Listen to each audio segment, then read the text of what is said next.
Bismillahirrahmanirrahim.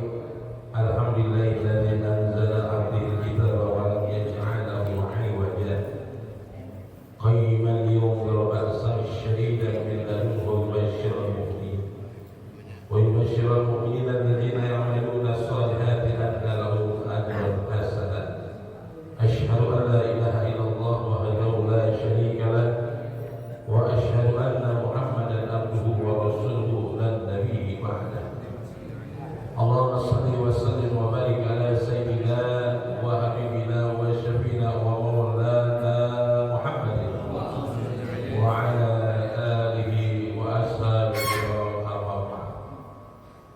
Faqala Allah ta'ala fil Qur'anil Karim wa astagfirul qailin. A'udzu billahi minasy syaithanir rajim. Bismillahirrahmanirrahim. Ara'aita alladzi yukazzibu bid-din fadzalika alladzi yad'u al-yatim wa la yahuddu 'ala ta'amil miskin. Fawailul lil musallin alladhina hum 'an salatihim sahun alladhina hum yura'una wa yamna'una al-ma'un. Shadaqallahu al-'aliyyul 'azim wa balagha rasulun nabiyil habibul karim walhamdulillahi rabbil 'alamin. Yang kami muliakan pada guru kita Al-Mukarram Kiai Haji Muhammad Basar Al-Bazali, masyaallah min kulli hayati, kita doakan beliau diberikan kesehatan, panjang umur dan berkah dalam hidupnya, amin ya rabbal alamin. Dan juga pada guru kita Kiai Haji Zaki Umar Asri, dan juga yang kami hormati pada ketua DKM Masjid Nurul Iman yaitu Bapak Rahmat Wijaya, alhamdulillah, dan beserta jajarannya yang dimuliakan Allah Subhanahu wa taala, dan juga ada Ustaz Muhammad Siddiq, sarjana agama, alhamdulillah.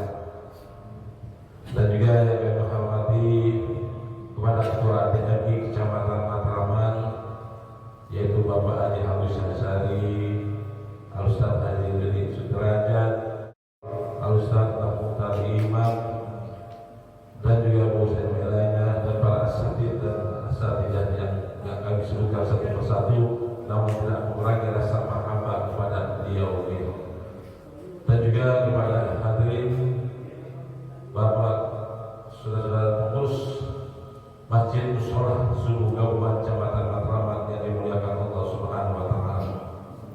Alhamdulillah, segala puji dan syukur kehadirat Allah Subhanahu wa taala yang telah memberikan rahmat taufik hidayah kepada kita, sehingga di pagi yang cerah ini alhamdulillah kita sama-sama melaksanakan sholat subuh berjamaah di lanjutnya dengan tarawih ilmi. Mudah-mudahan langkah kita dari rumah ke tempat yang mulia ini insyaallah segala niat dan hajat kita dikabulkan Allah Subhanahu wa taala, dan insyaallah sepulangnya dari majelis ini dosa kita diampuni Allah Subhanahu wa taala, amin ya rabbal alamin.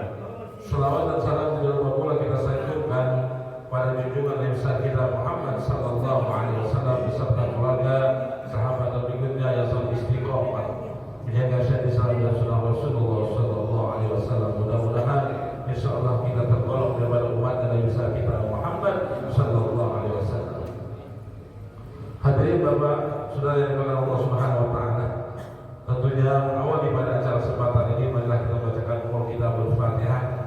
Kita doakan khususnya kepada guru kita, para tua kita, saudara kita serta hadirin yang telah pulang ke rahmatullah. Mudah-mudahan Allah Subhanahu wa taala ampunkan segala dosanya, Allah terima segala amal ibadahnya, dan Allah tempatkan dalam kuburnya yaitu radha dia di jannah, taman daripada taman surga Allah Subhanahu wa taala. Dan juga dengan wasilah semoga Allah Kecamatan Matraman mayat kepada Fatihah kepada muslim orang tua kita, guru kita, keluarga kita, saudara kita serta hadirin yang kurang sehat atau sakit pada kesempatan ini, mudah-mudahan Allah Subhanahu wa taala angkat segala penyakitnya. Nabi Mustafa Rasulullah sallallahu alaihi wasallam. Syaikhul Fatihah. Selanjutnya kita dengarkan sambutan dari DKM Masjidul Iman yang disampaikan oleh Bapak Rahmat Wijaya. Kepada yang bersilakan. Tafadhol. Allahumma shalli ala Muhammad. Warahmatullahi wabarakatuh. Alhamdulillahirabbil alamin wassalatu wassalamu ala sayyidina Muhammadin wa ala alihi washabbihi ajmain. Rabbi shrah li sadri wa yassir li amri wa hlul 'uqdatam min lisani yafqahu qawli.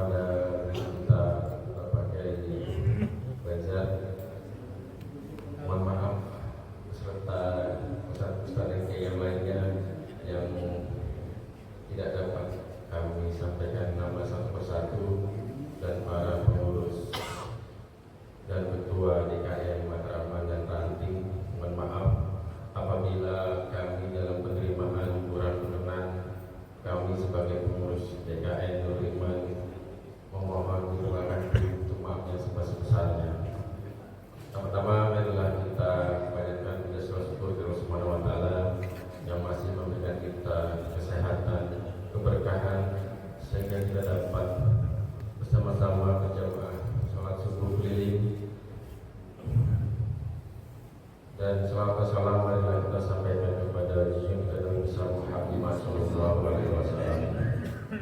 Tak panjang lebar kami jamaah dan para pengurus, kami mohon maaf dan banyak-banyak terima kasih karena masjid kami sudah bertepatan pada suling subuh keliling. Alhamdulillah, jazakallah khairan katsir. Mungkin itu saja dari kami. Mohon maaf sebesar-besarnya apabila banyak kekurangan. Assalamualaikum warahmatullahi wabarakatuh. Jazakallah khairan katsir. Sahabat disampaikan oleh Tuan DKM Masjidul Iman yang Bapak Rahmat Wijaya. Selanjutnya mari kita dengarkan pengajian yang disampaikan kepada guru kita Al-Mukarram Kiai Muhammad bin Al-Bajali. Sebelumnya pada salat Gustur.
bantuan operasional tempat ibadah dari BNI.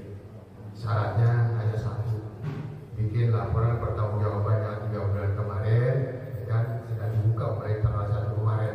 Alhamdulillah sudah banyak yang laporan, sudah mereka melaporkan. Yang kedua syaratnya salah satunya adalah ada kartu registrasi masjid dan musola. Sementara di Kecamatan Matraman ini hanya di Selangbaru yang saya sangat miris, hanya 6 masjid dan 1 musola. Padahal yang dapat kemarin banyak. Saya khawatir kalau kartu registrasinya nggak keluar, waktu melaporkan LPD-nya juga nggak ada persyaratan yang kurang. Untuk itu kepada pengurus masjid khususnya di Pisangan Baru segera melaporkan kegiatannya atau apabila yang belum dapat kepada ketua rantingnya yaitu Bapak Haji Fatah di Masjid Darussalam. Kenapa demikian? Karena ini adalah salah satu syarat untuk mendapatkan bantuan operasional tempat ibadah selanjutnya. Pada yang lain juga demikian, kelurahan-kelurahan lain apabila memang masjidnya belum dapat kartu registrasi segera dilaporkan. Akan kita tanyakan ke Dewan Masjid apakah memang ini sudah melaporkan atau memang diterlantarkan. Mudah-mudahan semuanya dapat dipahami. Ini saja yang saya sampaikan. Wabillahi taufiq wal hidayah. Assalamualaikum warahmatullahi wabarakatuh.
Dan syaitan yang dilaknat oleh Allah sangat menginginkan menyibukkan seorang mukmin daripada sholatnya. Jadi menginginkan oleh iblis dengan harapan sholat kita tadi ditolak oleh Allah. Sudah disebutkan dalam Quran, innama yad'u hizbahu liyakunu min ashabis sa'ir. Shadaqallahu alaihi. Setan itu mengajak kelompok-kelompoknya, mengajak orang-orang yang tadinya beriman, yang tadinya ibadah supaya stop dari ibadah, supaya terganggu ibadahnya, agar mereka masuk dalam neraka sa'ir bersama setan. Jadi dia malaikat yang bisikin, Wa yadhkiru asya' min al-umur allati tahumu fid dunya. Dan syaitan itu yang mengingatkan perkara-perkara yang menjadikan keinginan engkau dalam urusan dunia. Lam takun lahu qabla shalah ala bal. Yang sebelum sholat itu enggak ada. Sebelum sholat enggak ada pikiran ke makanan, ke minum dan seterusnya. Tapi ketika sholat ada, itu ingat itu iblis gangguin kita. Tolong Pak, masuk dulu Pak, biar Masuk banyak ruangan yang kosong. Belakangan.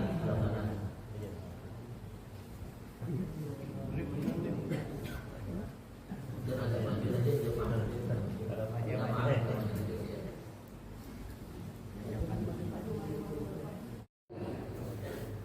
Pengen membimbangkan sholat seseorang itu daripada menghadap hatinya terhadap Allah. Jadi dia pengen hati kita itu enggak ke Allah, dia pengen ke lain.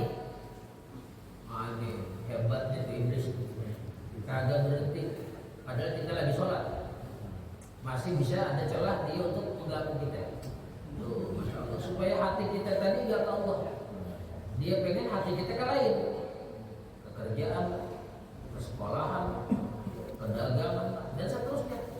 Itu keinginan dia memang begitu.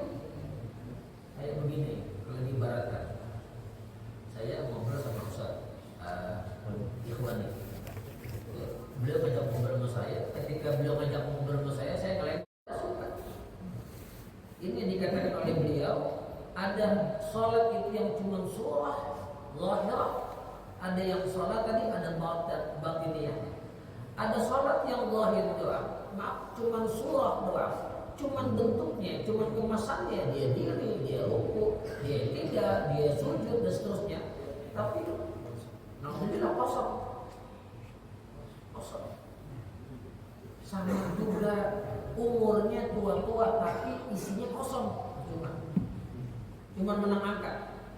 Maaf jangan tersinggung ya. Ini kan belum apa-apa. Kita saling menang dengan yang lain. Saya lebih buruk, lebih kotor dari antum. Cuma sekedar mengingat. Kalender jangan diperbesar. Diperbesar isi itu kalender. Karyanya sudah puluhan. Dan karyanya seantero dunia Islam dikenal. Riyadhus Shalihin. Subhanallah. Padahal usianya 55 tahun. Usia kita berapa? Apa karya yang sudah kita bikin buat menyenangkan hati Nabi Muhammad SAW? Itu harus jadi bahan buat kita. Sama halnya sholat, tapi istri kosong. Itu kata Nabi kita Muhammad SAW. Sholat yang cuma surah, cuma bentuk doang, cuma kemasan, itu ruhnya ngadep Allah dengan berwarna hitam. Dan roh itu menyatakan daya'akallah kama daya'tani. Semoga Allah menyia-nyiakan engkau sebagaimana engkau menyia-nyiakan aku, kata sholat. Na'udzubillah min dzalik. Sebaliknya, sholat yang tidak sekedar surah tapi ada dalamnya berisi, itu rohnya sholat menghadap Allah, warnanya putih. Dia menyatakan hafizakallah kama hafiztani. Allah menjaga engkau sebagaimana engkau menjaga aku. Ini supaya, maaf, saya juga masih banyak kekurangan, kelemahan, kebodohan, keterbatasan. Sama-sama saling mengingat supaya sholat kita itu ada punya nilai plus di sini Allah. Tidak sekedar cuma gerakan doang.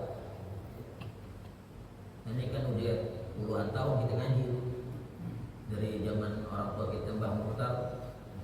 Sholat subuh udah berapa lama itu? Beliau tuh sholat subuh kita datang keramat beliau duluan tuh. Masya Allah, dan beliau sehat panjang umur. Wa idza lam yahsul dzalika fa tawliqba min Allah. Andai kata misalkan tidak menghasilkan kekhusyuan sholat hati di dalam sholat, maka ketika itu terlepas dia dari menghadap Allah. Wa rubbama kharaja min salati mazura, tidak menutup kemungkinan kita menghadap, justru akan mengundang dosa. Na'udzubillah min dzalik. Na'udzubillah min dzalik. Imam Ghazali rahimahullah taala mengajarkan melalui karyanya Kitab Ihya Ulumuddin, salah satu yang membawa kita kepada kekhusyuan itu kata beliau di antaranya nama qalb. Orang tadi mengetahui apa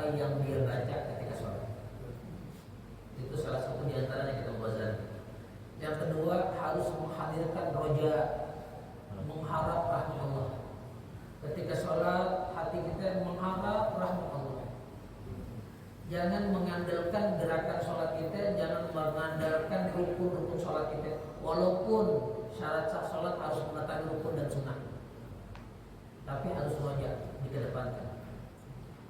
Yang ketiga kata Ghazali harus ada khauf, rasa takut sama Allah. Seolah-olah kita menghadap, diibaratkan sama Nabi, kita sholat di samping orang yang mulia di antara kita. Kita kalau sholat di samping pembesar-pembesar, tentu kita akan jaga di sholat kita, bacaannya, gerakannya, apalagi menghadap Allah. Harus ada khauf. Kemudian kata Ghazali harus ada haibah. Kehebatan Allah harus ada dalam hati ketika kita sholat. Waktu kita tadi membaca iyyaka na'budu wa iyyaka nasta'in, tunjukkan lemahnya kita di depan Allah, tunjukkan kelemahan kita sama Allah, tunjukkan bahwa kita ini bodoh di sisi Allah, tunjukkan bahwa kita hina di sisi Allah. Jadi ada punya nilai plus sholat sekedar gerakan. Lalu kita Ghazali harus juga menghadirkan kita itu haya, rasa malu sama Allah. Malu seperti kita malu ngadepin orang yang besar. Kalau kita ngadepin orang besar, ucapan kita jaga, ya kan? Perbuatan kita jaga, apalagi menghadap Allah. Nah, itu salah satu di antaranya kata Ghazali yang mendukung kita supaya bisa khusyuk di dalam sholat. Jadi ada mengetahui makna yang kita baca, minimal kita mengetahui surah Fatihah, ya, terjemahan Fatihah. Kemudian kita harus ada roja, mengharap rahmat Allah. Kemudian ada khauf, takut sama Allah. Lalu ada haibah, ya, melihat kebesaran Ta'ala, keagungan Ta'ala, kehebatan Ta'ala. Kemudian juga ada khauf, ada punya rasa takut. Kemudian ada al-haya, ada rasa malu sama Allah Subhanahu wa Ta'ala. Nah itu perkara-perkara kita Ghazali yang mendukung kita supaya bisa khusyuk di dalam sholat. Walidzalika istahabba ulama rahimahullah ta'ala al-musalli an yaqra inda dukhul fi shalah qul a'udzu binas. Oleh karenanya ulama-ulama sangat menganjurkan bagi orang yang akan sholat hendaklah dia membaca surat qul a'udzu birabbinas. Kenapa demikian? Tahassunan minasyaitonir rajim, agar terjaga dari gangguan syaitan. A'udzubillah qul a'udzu binas sampai selesai dibaca sebelum kita mulai sholat. Wa yanbaghi alla tudawima fi shalatik ala qira'ati suratin makhsusah ba'da al-Fatihah illa an warada syar'u. Dan hendaklah engkau jangan melazimkan membaca satu surat tertentu saja setelah Fatihah, kecuali kalau itu yang warid dari Nabi. Jadi kalau baca surat setelah Fatihah dalam sholat, jangan surat itu mulu. Nah, walaupun memang ada syariat Nabi SAW itu membaca surat kuliah dulu ada keterangan dalam hadis. Cuman jangan dijadikan hari-hari itu ganti. Kecuali kata Muhammad, kalau surat yang warid dari Nabi atau yang diamalkan sama Nabi. Seperti mana? Seperti malam Jumat dan sholat maghrib malam Jumat itu Nabi melazimkan pada kedua. Kemudian sholat isyanya Nabi melazimkan rakaat pertama baca surat Al-Jumu'ah, yang kedua surat Al-Munafiqun. Kemudian di subuh Jumatnya, ini yang terus kita jarang praktekin, surat-surat yang dibaca Nabi. Rakaat pertama kita baca surat apa? Alif Lam Sajadah. Kemudian yang kedua surat Ad-Dahr atau Al-Qiyamah. Berapa? Hal ata al-insan hina min ad-dahr lam yakun syai'un madhkura sampai selesai. Itu surat yang warid dari Nabi, afdal dibaca. Kemudian hari Jumatnya bagi khatib Jumat, ya, itu baca sabih sama hal ata hadisan ghasyiyah, bukan diganti dengan wal asri. Biar cepat katanya. Pendek aja udah. Bukan berarti nggak boleh, cuman berarti kita sudah mulai sedikit demi sedikit meninggalkan sunnah Nabi. Jadi sunnah Nabi itu sudah nggak nggak dilestarikan oleh umatnya sendiri. Tapi pengennya dapat syafaat Nabi. Pengennya dapat syafaat Nabi. Tapi sunnahnya Nabi kita tinggalin. Ini maaf terutama kita khatib Jumat. Jadi kalau ada khatib Jumat baca sabih an mahalata ka hadis ghasyiyah, ini jemaah dan pengurus jangan berdumel panjang banget. Emang disuruh Nabi. Panjang banget surat. Emang disuruh Nabi baca begitu. Yang disuruh Nabi yang disuruh. Lah kita kagak paham, kita besok diganti tuh khotib. Dan aja tadi khotibnya panjang surat. Yang lain aja tuh. Padahal beliau ngamalnya sunnah Nabi itu. Sambil sama halataka hadis tuh jangan dirubah, jangan halataka dulu baru sabis. Kembali juga. Kembali ada dulu, jalan, ya karena ditertib betul. Tertibnya begitu, sabis dulu baru halataka hadis tuh rahasia. Dulu maaf gitu ya. Dulu saya juga pernah jadi pengurus Masjid Nur Iman ya, rahmat ya. Tahun berapa saya lupa, Panji ini saksinya ya. Dulu kita ngatur tuh, ya, bikin peraturan buat khatib Jumat, ya sebaiknya khatib Jumat baca surat Al-A'la rakaat pertama, kedua surat Al-Ghasyiyah. Dan khatib Jumat harus pakai gamis atau pakai jubah dan pakai sorban. Kenapa? Sunnah Nabi. Jangan khatib Jumat pakai batik, pengantenan tuh. Resepsi pengantinnya pakai batik, nggak kenapa. Khotib Jumat pakai batik. Nah ini Allah, karena itu sunnah Nabi. Sunnah Nabi paling tidak kita pakai gamis gitu kan, ya atau pakai jubah, atau lebih bagus lagi pakai imamah. Itu sunnah Nabi itu. Jadi bukan tujuan untuk ria-ria, emang sunnah Nabi itu. Khotib Jumat tuh, dulu kita bikin peraturan Pak Ji ya. Nah Pak Ji Pak ini kita nih sama-sama bagian sisi medianya beliau tuh. Mana di antara ya, kemudian lagi asar hari Jumat al-hakum takatsur sama wal asri. Kemudian maghrib malam Sabtunya surat rakaat pertama al-falaq, rakaat kedua an-nas. Ini yang waris dari Nabi kita Muhammad sallallahu alaihi wasallam. Yang lainnya itu amal ulama, di antaranya amalan pengarang di kitab al-muhaddats. Nah, boleh kita baca, silakan ya. Tapi yang waris dari Nabi ini lebih diutamakan. Tuh, alaikum sajadah wal al-insan fi subhi yaumil Jum'ah. Di salat subuh hari Jumat. Jadi kan rata-rata kan pengurus masjid yang datangnya. Ya. Nah, itu upayakan tuh, maaf kalau boleh ya. Sekedar saran aja bikin peraturan buat khatib Jumat. Sekecamatan Matraman misalnya. Jadi nah, itu juga kadang-kadang baca Iqra, baca Wadduha. Boleh sah, cuman kita nggak ngikutin sunnah Nabi. Nah itu kalau ngikutin sunnah Nabi yang surat dibaca oleh Nabi itu fadilahnya, pahalanya lebih besar ketimbang kita baca surat yang tidak diamalkan oleh Nabi.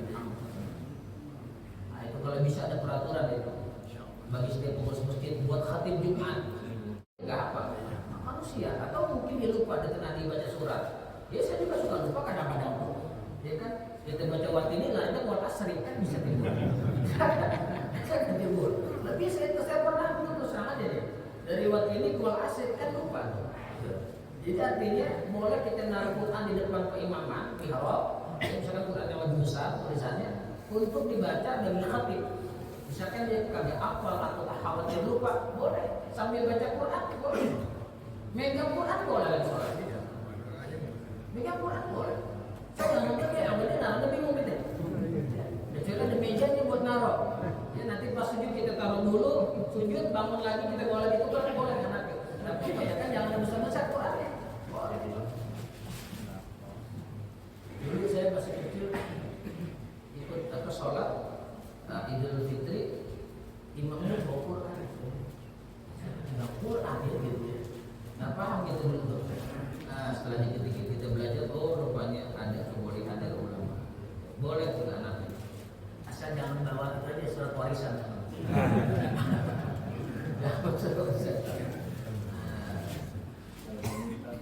Sholat kita ada sirat surah al-Qasirah kal-kafirun wa ikhlas dan mu'awwidatayn.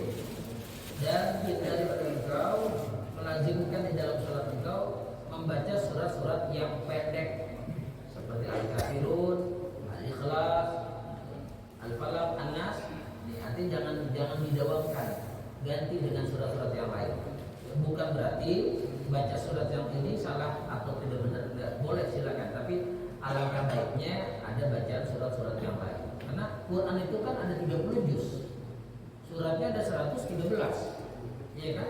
Nah, paling tidak ya, pada juz yang ke-30 dari An-Naba sampai An-Nas itu kan bisa jadi pilihan buat imam-imam sholat.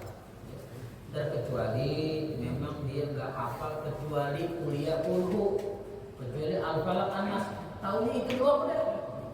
Lainnya kagak tahu. Dua pul kata orang. Al-Falaq sama An-Nas. Mau tidak mau ya. Gak ada lagi yang lain.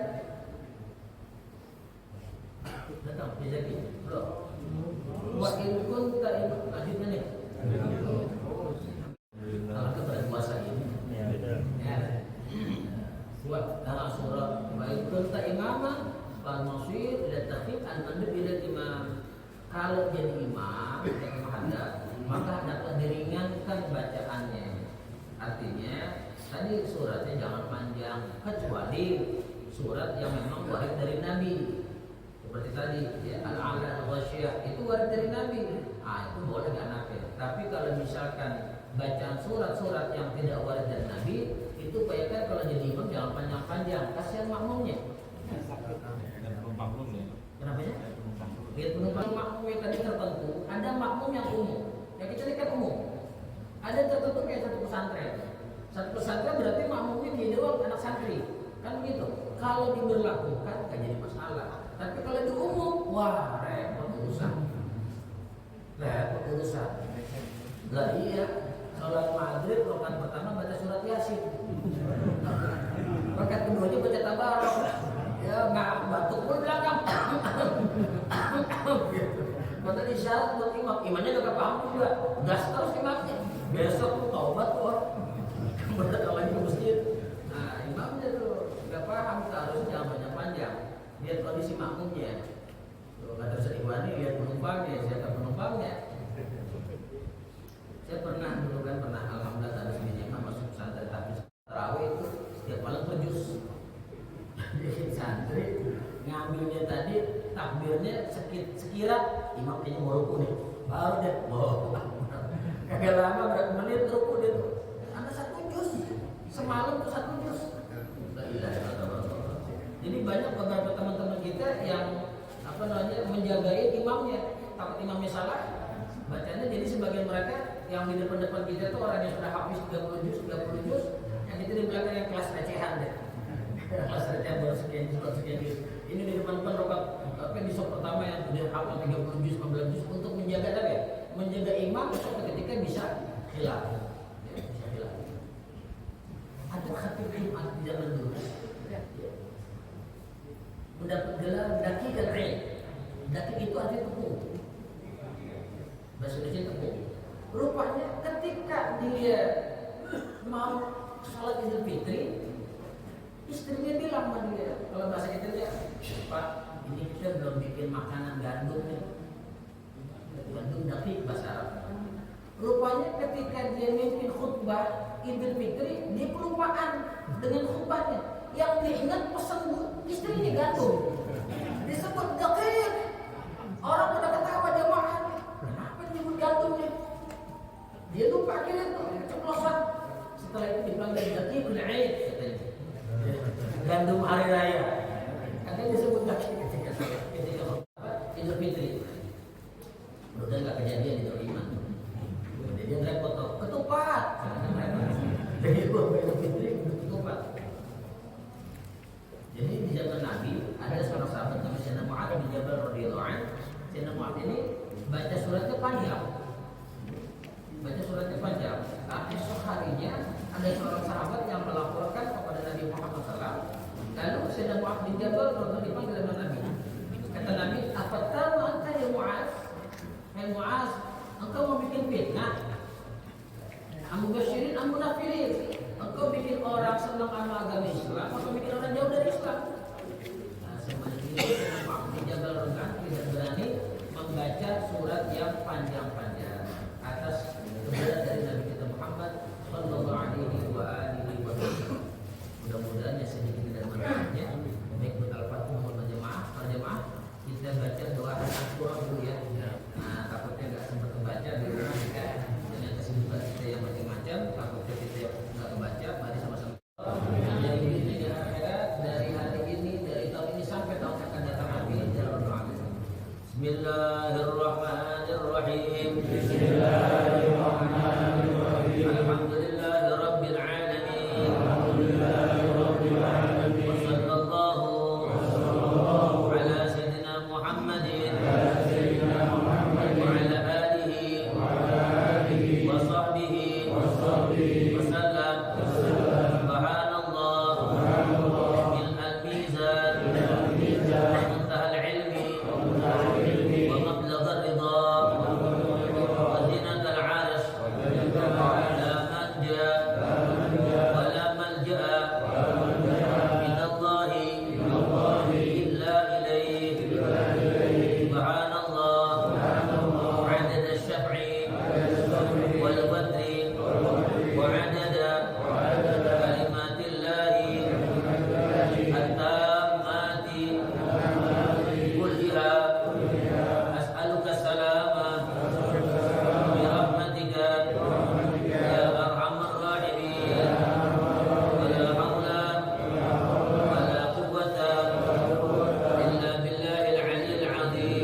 وسلم سبحان الله ملء الميزان ومنتهى العلم ومبلغ الرضا وزنة العرش لا منجا ولا ملجأ إلا إليه سبحان الله عدد الشفع والوتر وعدد كلمات الله يا أرحم الراحمين ولا حول ولا قوة إلا بالله العلي العظيم بسم الله الرحمن الرحيم الحمد لله رب العالمين وصلى الله على سيدنا محمد وعلى آله وصحبه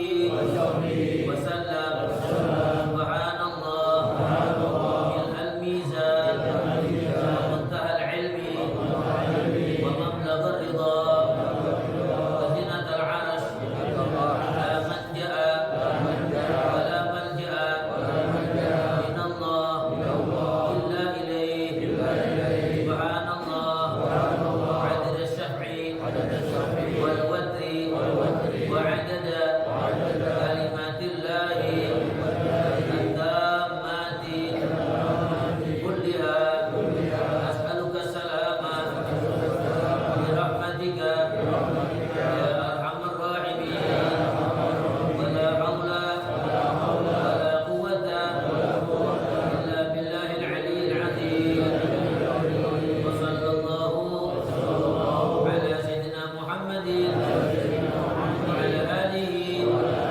وصحبه وسلم. Mudah-mudahan doa kita diterima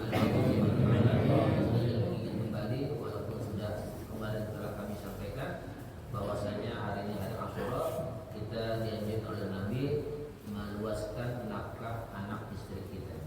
Nabi Muhammad juga menganjurkan kita untuk menyantuni anak yatim dan mengusap kepalanya, tidak usap doang, tapi juga memberikan sesuatu.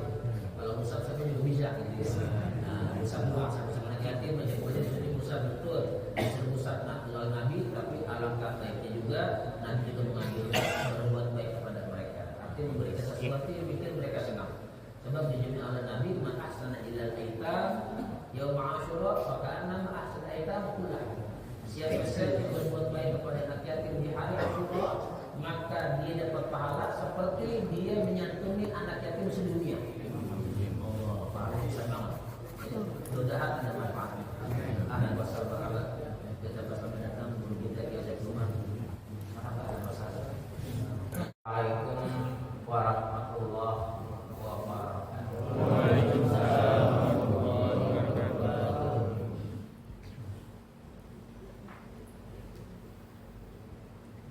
Bismillah walhamdulillah wassalatu wassalamu ala rasulillah Muhammadin bin Abdillah wa ala alihi wa sahbihi wa man wala wala haula wala quwwata illa billah amma ba'd.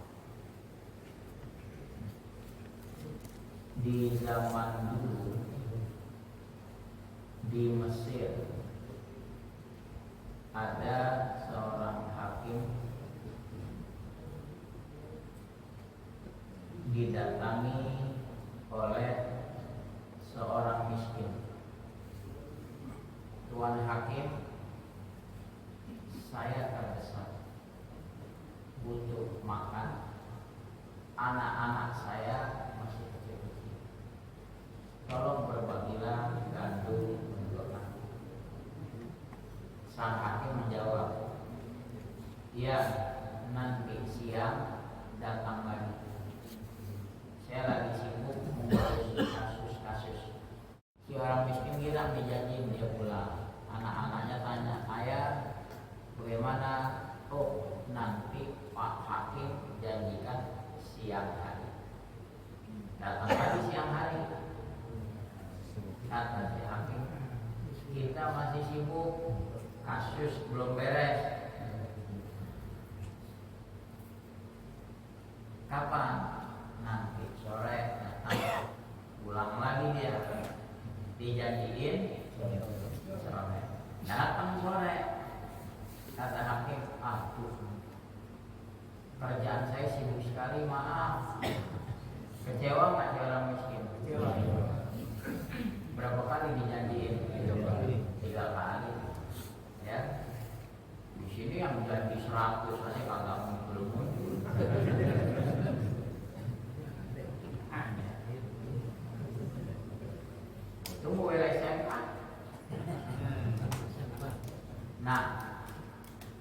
si orang miskin ini kecewa. Pada siapa lagi saya minta bantuan? Ini karena desakan perut gimana? Kalau nggak karena desakan, dia nggak sampai minta-minta begitu. Dia pulang, dia lihat di tengah jalan ada satu rumah kelihatan penghuninya. Orang Nasrani, dilema bagi dia. Kalau dia minta gimana harga dirinya, tapi desakan perut anak-anak. Kalau saya bisa tahan, ini anak-anak. Malu gak malu dia datang, Pak, demi kemuliaan Asyura, mohon bisa berbagi kepada saya. Kami lapar. Orang Nasrani kalau ngerti, itu fadilah Asyura. Dia dijelaskan, oh fadilah masuk ke dalam rumah, dia keluarin sekarung gandum panas susah, terus dikasih sanguknya, dirang. Si orang miskin, terima kasih ya Pak ya. Habis minta sama hakim Islam begitu, ya kebanyakan kasus,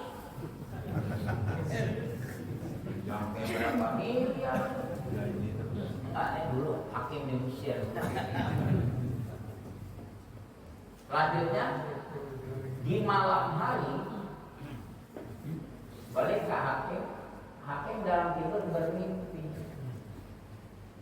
Di dalam mimpi dia lihat surga indah sekali dengan kebun-kebun dan tamannya, tambah penghuninya, licin-licin tuh bidadarinya. Dia bilang, ya Rabbi, untuk siapa kau persiapkan surga seindah ini? Dalam mimpinya Allah jawab, sedianya buat kamu, karena kamu janjiin mau menyantuni orang miskin di hari Asyura. Ada orang susah minta bantuan. Oh iya, dia udah gemeter kelaparan. Katanya dia dijanjiin sama hakim kalau datang-datang. Padahal di muka itu hakim. Dia kagak tahu. Oh, emang tuh hakim cuma janjiin doang. Ya dia kasih, saya kasih. Emang kenapa Pak? Begini deh, berapa yang Bapak kasih? Ya gandumnya atau ada yang lain. Saya tebus sekarang ya Pak ya. Saya ganti 2 kali lipat saya ganti. Tambah heran masalah. Maksudnya apa? Saya bermimpi, di dalam mimpi Allah sediakan surga untuk saya. Udah siap buat saya. Cuma katanya Pak, Allah berikan buat kamu. Makanya sekarang saya tebus ya Pak ya, saya tebus. Si Nasrani bilang, gak usah ya. Apa aja. Mau berapa kali ditebus juga, gak mau. Saya uang ini si hakim. Lu kan kafir, mana bisa masuk surga. Kan begitu. Karena disewa, yang masuk surga orang Islam. Kata si Nasrani, baik, asyhadu an la ilaha illallah wa asyhadu anna gara-gara jatah surganya kagak mau hilang, Allah kasih hidayah, dia syahadat, tambah nyesel kafir. Ya. Orang masuk Islam harusnya hilang kan? Ya. Kenapa? Jatahnya habis benar-benar. Keutamaan berbagi kepada orang-orang susah di hari Asyura. Saya angkat kisah ini persis hari ini hari Asyura. Satu lagi kisah. Cukup. Kalau MC udah kasih sinyal terus, karena dia yang pegang kendali. Kalau almarhum dulu dicolek saya. Ustaz Iwani mikir-mikir nyolek. Satu lagi kisah. Ada seorang pengusaha jatuh miskin di Mesir juga. Jatuh miskin. Jadi kebiasaan di sana kalau hari Asyura itu masjid Jami Amr bin As penuh. Karena mereka tahu fadilah Asyura, mereka pada berdoa, berzikir, mohon pada Allah sesuai adanya. Nah, termasuk si mantan pengusaha ini yang jatuh miskin, udah nggak ada lagi yang dia punya, cuma tinggal baju yang melekat di badan. Orang sana kalau pakai baju ada dua, ya gamisnya, terus ada pakaian dalamnya, ya, celana panjang kolornya.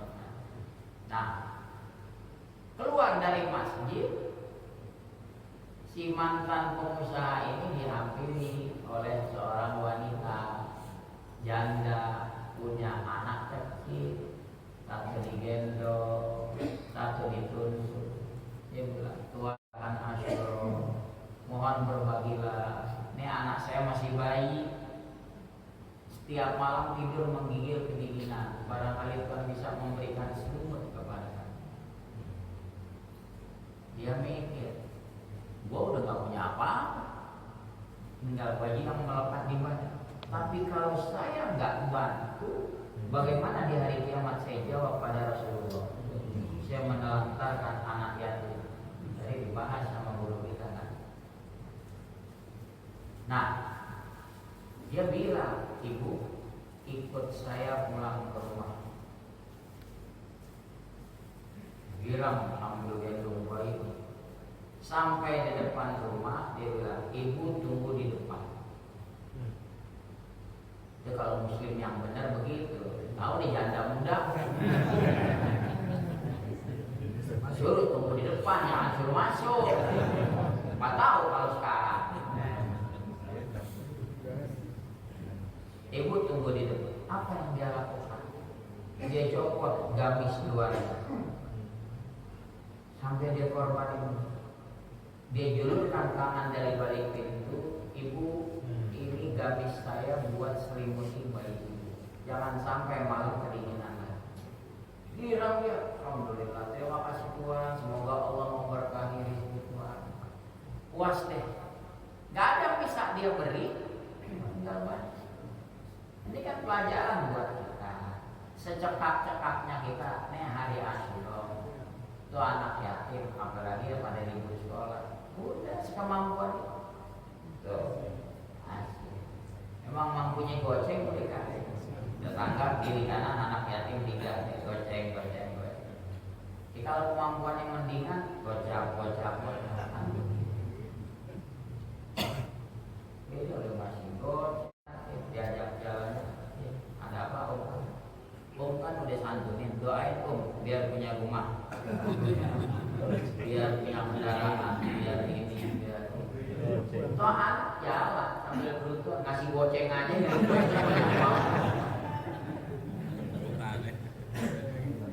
Budi jangan marah, awas kalau tahun depan gua kagak kasih lagi. Lagi kita ini sih orang udah buru-buru masih tahan. Balik kisah tadi. Di malam hari si mantan pengusaha ini tidur bermimpi. Dalam mimpi dia lihat taman surga indah sekali, harum semerbak.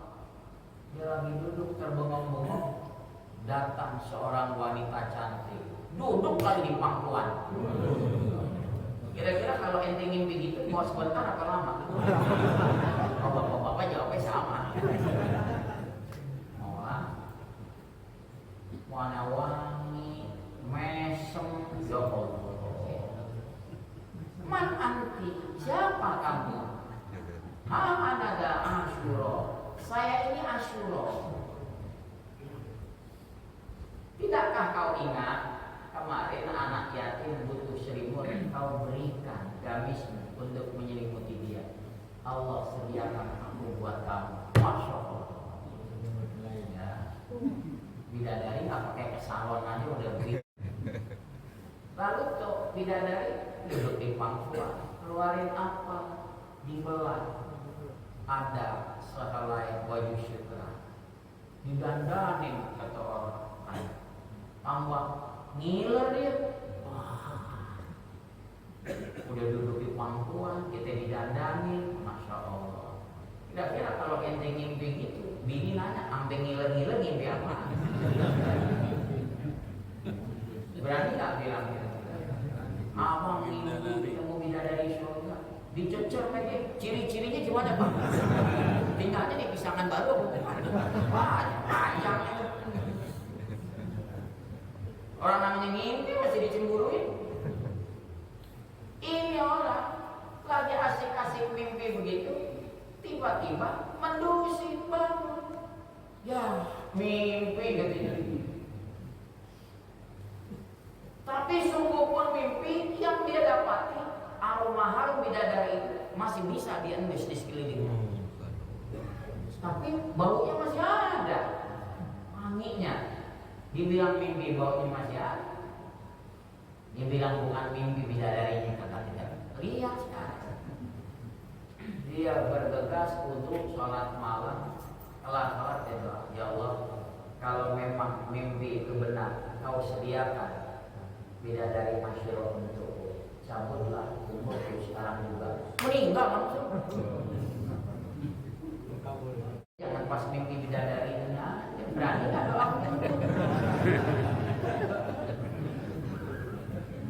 Ya Allah, kalau memang mimpi itu benar, cabutlah umurku. Ustaz ikhwahnya entar dulu deh. Mimpinya mau, doanya kayak doa aku.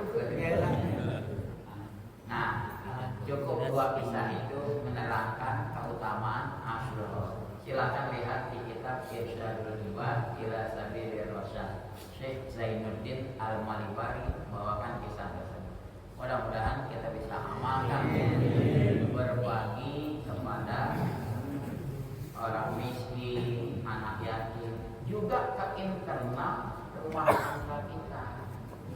Nah kita udah begini, guru kita kayak Bazar udah bahas ya, tadi ke anak yatim, juga ke rumah jajan anak-anaknya hari Asyura, tambah istri, uang belanjanya tambah, ente nyaut aja istri tambah. Uang belanja ini hari ini ya tumben bonus Asyura. Mampir ke rumah orang tua yang orang tuanya masih pada hidup, kasih ke orang tua.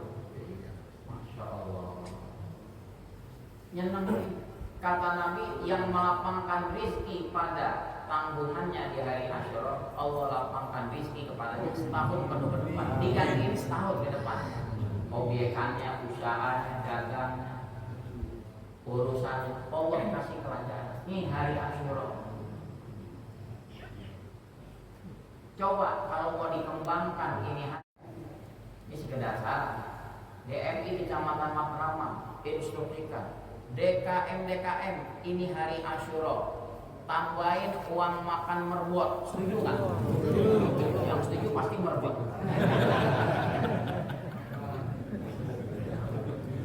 Kita dibuat aja.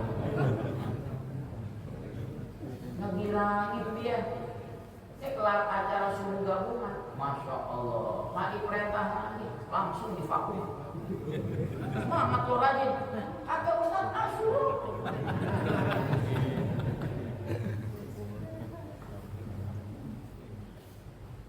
Menurut iman, gue seneng nih Ustaz Ramah. Ya bukan menurut iman aja, semua masjid begitu. Apa Asyura kira antum yang punya usaha, petugas klinik servis, security, OB, tambahin uang jajannya. Nih bonus Asyura.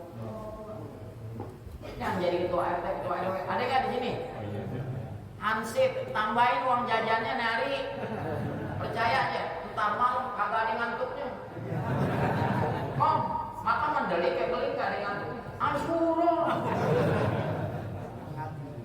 Ada bayangan orang, siapa itu? Kebolehan nggak? Kebolehan. Masya Allah. Bini nggak usah disuruh, ntar buka puasa. Masya Allah. Iftar spesial. Spesial nih. Tumben. Lo bikin semur, mantap banget. Asyura lah.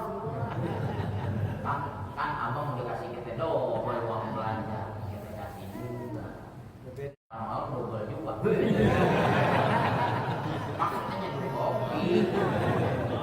Ente pikirannya kemana?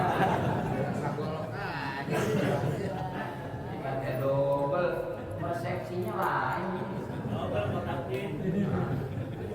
Nyeduh kopinya dong. Al-Fatihah.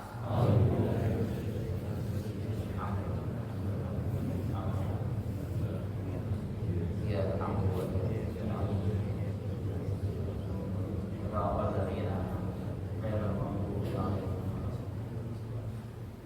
Udah jangan pakai ditanya.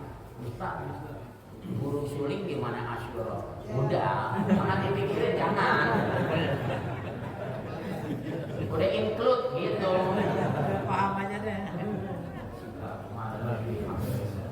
Ya Allahumma shalli ala sayyidina Muhammad wa ala alihi wa sahbihi ajma'in. Allahumma ahdina fi hudaika waj'alna mimman yusari'u fi ridhaka wa la tuwalli waliyan siwa wa la taj'alna mimman khalafa amraka wa 'asaka hasbunallahu wa ni'mal wakeel. La haula wa la quwwata illa billahil 'aliyyil 'azim. Wa sallallahu ala sayyidina Muhammadin wa ala alihi wa sahbihi wa sallam. Alhamdulillahi rabbil alamin. Dan kehidupan kita sehari-hari. Jadwal ada beberapa undangan dari ayo hadirilah siarkanlah ziarah Asyura bersama FPI Jakarta mengenai perjuangan Imam Husain bin Ali dalam perspektif Ahlussunnah wal Jamaah yang dilaksanakan pada Ahad 6 Juli 2025 pukul 14 sampai berbuka puasa yaitu di Masjid Keramat Luar Batang. Dan untuk yang Ahad akan datang yaitu di Mushola Hadayah Jalan Kayu Manis 2. Kami ulangi, untuk yang akan datang di Mushola Hadayah di Kayu Manis 2.